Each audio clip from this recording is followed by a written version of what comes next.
വിധി എന്ന് പറഞ്ഞാൽ 6 വകുപ്പുകളായിട്ട് നമ്മൾ പ്രോസിക്യൂഷൻ കോടതി മുമ്പാകെ സമർപ്പിച്ച കുറ്റപത്രത്തിൽ നിന്ന് 6 വകുപ്പുകളിൽ പ്രതി കുറ്റക്കാരനെ കണ്ടെത്തിയിരിക്കുകയാണ്. അതിൽ 376 IPC പ്രകാരമുള്ള പ്രതി കുറ്റക്കാരനെ കണ്ടെത്തിയതിൽ 10 വർഷവും 1 ലക്ഷം രൂപയും ശിക്ഷ നൽകിയുണ്ടായി.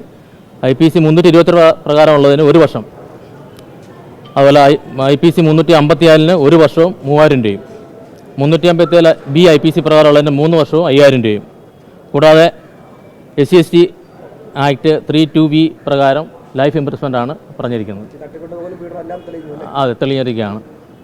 അപ്പോൾ അന്നത്തെ കാലത്ത് വളരെ കോവിഡ് സമയത്തുള്ള കോവിഡിൻ്റെ തീവ്രമായ സമയത്തായിരുന്നു കേസ് ഉണ്ടായത്. ഇൻവെസ്റ്റിഗേഷൻ അന്ന് വളരെ പാടായിരുന്നു. കുട്ടിയുടെ മൊഴിയെടുക്കുക, അതുപോലെ സാക്ഷികളെല്ലാം തന്നെ ക്വാറൻറ്റൈൻ പോയി, ഡോക്ടർമാരെല്ലാം ക്വാറൻറ്റൈൻ പോയി. അങ്ങനെ വളരെ സങ്കീർണമായ സമയത്തായിരുന്നു ഇതിൻ്റെ അന്വേഷണം ഏറ്റെടുക്കേണ്ടി വന്നത്. അന്ന് നല്ല ടീമുണ്ടായിരുന്നു. അന്നത്തെ പന്തളം CN ശ്രീകുമാറെ, അതുപോലെ അന്നത്തെ ജില്ലാ പോലീസ് മേധാവി സൈമൺ സാറ്, അങ്ങനെ ഒരു ടീമായിട്ട് നിന്നാണ് അന്ന് ഈ കേസ് അന്വേഷിച്ചത്. അതിനുശേഷം സമയത്തിനുള്ളിൽ തന്നെ 50 ദിവസത്തിനുള്ളിൽ കുറ്റപത്രം കൊടുക്കാൻ കഴിഞ്ഞു.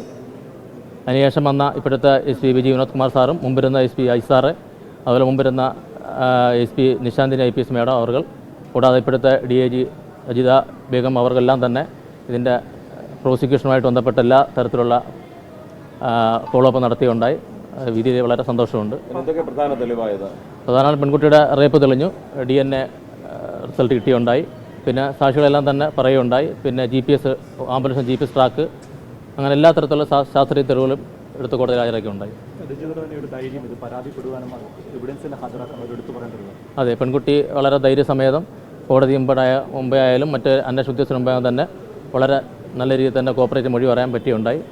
ഈ കുട്ടി അതിനുശേഷം റിക്കവർ ചെയ്യാൻ തന്നെ വളരെ സമയമെടുക്കുകയുണ്ടായി. ഈ ഒരു ക്രൂരമായ നടപടി പ്രതിയുടെ ഭാഗത്തുണ്ടായ ക്രൂരമായ ഈ കുറ്റത്തിൻ്റെ ഭാഗമായിട്ട് കുട്ടി റിക്കവർ ചെയ്യാൻ തന്നെ കുറച്ച് സമയം എടുക്കുകയുണ്ടായി. എല്ലാ തെളിവുകളും കൊടുക്കുകയുണ്ടായി. എല്ലാം എടുത്ത് അന്ന് ആ ടീമെല്ലാം നല്ല രീതിയിൽ വർക്ക് ചെയ്യുണ്ടായി.